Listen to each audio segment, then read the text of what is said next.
Meta.xml. Yes. So, okay. But have you created any custom field? I think you have created.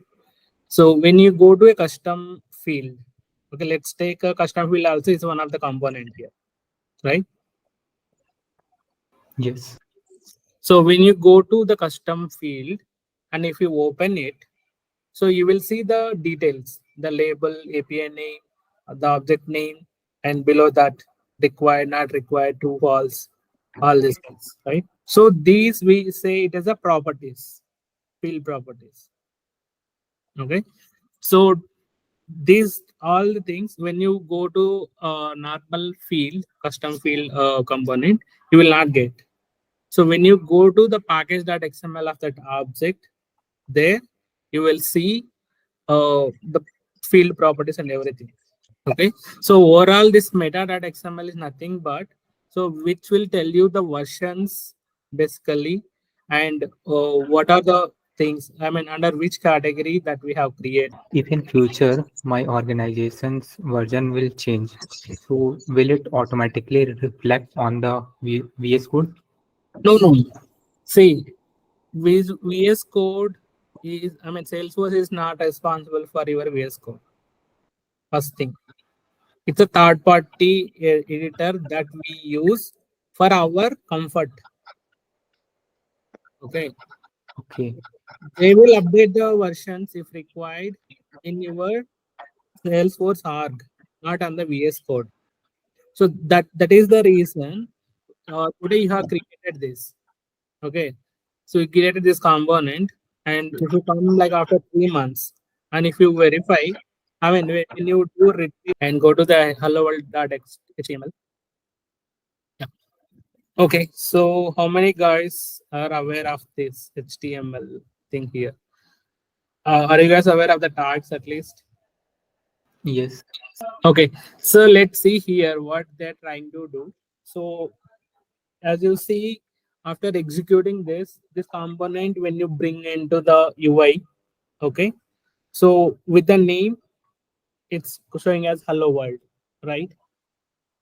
Okay, that Yes. is there in the your second line. And this entire template, we it's a component, right? So HTML when you're trying to give the UI design. So we'll start with that. And the lightning card is similar to your lightning card where we have used in Aura, right? You guys remember that? So the title is nothing but if you put hello world, it will come as hello world in the UI. If you put a XYZ, it will come XYZ. Okay.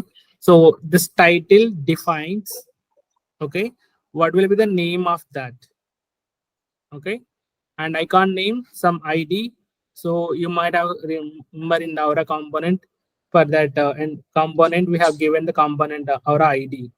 Okay. With that ID, we can reuse it, right? So similar to that, the icon name you can define the same.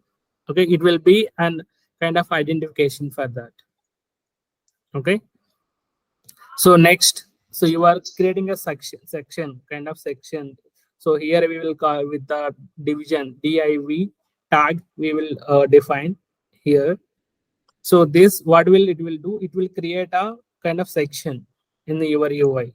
Okay, and the class defines maybe it could be like you can define like medium, large, extra large, the size, or you can go with the full.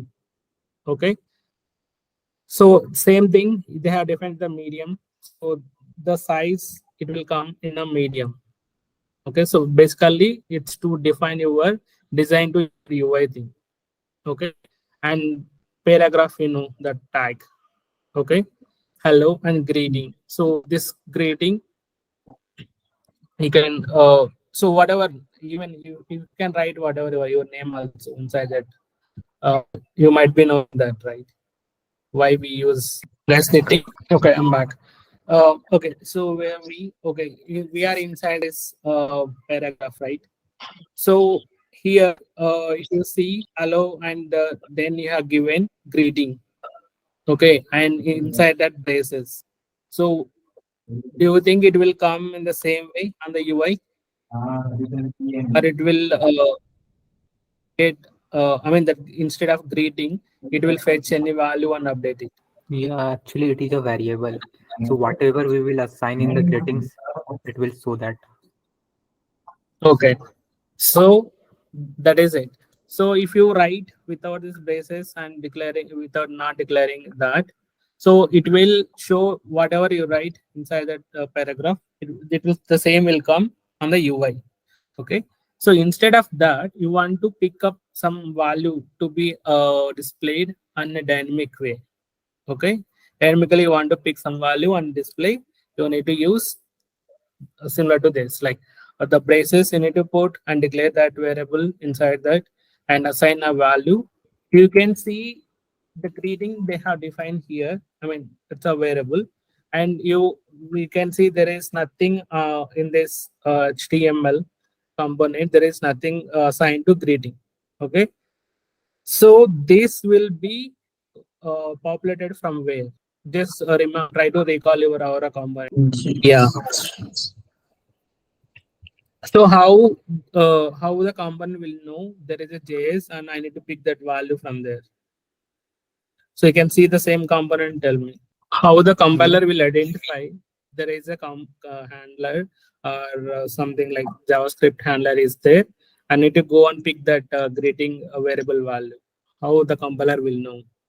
Read the line number 5, guys. Read it. You're referring to the change handler. Change handler Yeah. Can you go to the hello world JS event. event? Yeah. So they have given a, so they have assigned the value here. You can see greeting, right? Line number 3. And they have put a variable assignment with a value world. Okay. So they are, this is a function. Okay. In JavaScript, we will call it function, right? So this function is getting called from your HTML. Okay. From that handler, the compiler will know, okay, so there is a controller, JavaScript controller is there. I need to go there and get that value and append here. So that's how it works. So go back to your HTML. So you can see the tag lightning input, right? So when you mention lightning input, so it is something that we can input the value. Input means like insert, right? So when you like editable thing, you can go there and put some value. So that is the reason we are inputting the value of greeting as world there. Okay, and we so whatever we open, so paragraph is closed at 4, line number 4, and line number 5 lightning input is closed at the end, and division is closed, lightning card is closed, template is closed. So how to write in a best way? Okay, here. So whenever you open tag, right? So immediately close it. In between, you put your whatever the logic and whatever the thing you want to write it, you can put it. So here we have like 7 to 8 lines of code. So it looks simple, but when you actually design a, so right, with the web components, you can design an entire app. So you have seen the how we have created applications using configuration. Okay, so that creating a application there and tabs for that each object and fields inside that, and designing a page layout, record type. So entire all those things what you can do with the configuration that can be doable with the web component. Okay, imagine when you are trying to design entire app in the web component, how big it will go. Okay, so it's a best practice to keep whenever you open your tag, close it immediately, and in between you put your code up. Okay, can you go to the JS? So it's simple. The JS will be JS, like when you use in Aura component, it's same. When you use in web component, it will be same. Okay, the same thing to know I mean, how the compiler will know the thing here. So when you are trying to import that element, it will enter into here. So the LWC, the web component they have given, right, from. So that is the identification for that. Okay, and this lightning element, what they have defined. Inside that, they are calling the handler. Okay, from where we are using in the hello world. So this is where you will pass the value. I mean, you will return some value from here to your HTML, and it will appear on the UI. So it's very much similar to your Aura component JavaScript. Okay, there also you will be having event, compiler, variable and all, right? So how the variable value will be passing when you supply the input from the component, and if you call the for the function from the handler, and it will get called the function inside the JavaScript, and it will execute it, and it will return some value. That value we will be assigning into some variable inside the component. So that is the backend logic how the compiler will go and see. So the best way to learn programming, to learn this development thing, is is to know how the program is getting executed in the backend. So that you will get to know when you do certain action, enable logs in the backend. So do your action and go and see the logs. So when you see that, I hope you guys know how you can set up the debug logs. Okay. So when you set up that logs, so the log is the evident how the compiler executed this entire program. Okay. So go line, not you don't need to go line by line. So logs will be like and thousands of lines will be there, but you don't need to go. When start looking at the log, so you will see, okay, it entered the line number 1. Okay, then it jumped to line number 6. Why it jumped? So just see the logic. Is there an if condition? So if condition is failed, then that's why it's went to else condition.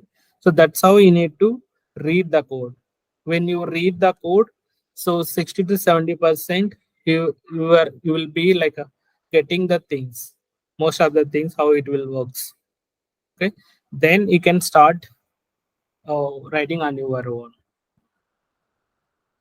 Okay, so I hope this thing, this component thing, you guys already complete. Here, HTML and JavaScript are interconnected. Yeah. So that's why when you create a component, it by default it will create the remaining, right? Yeah, because in the normal web development project, we need to specify the script tag to include the JavaScript file. So that is external. So you don't, you want to do some custom thing. So you want to include the custom thing here, and you need to import that. Otherwise, how the compiler will know? Read it, try to understand the terminology and the tags and all everything. So then where to use the tag, when to use. When you get those, then it's done.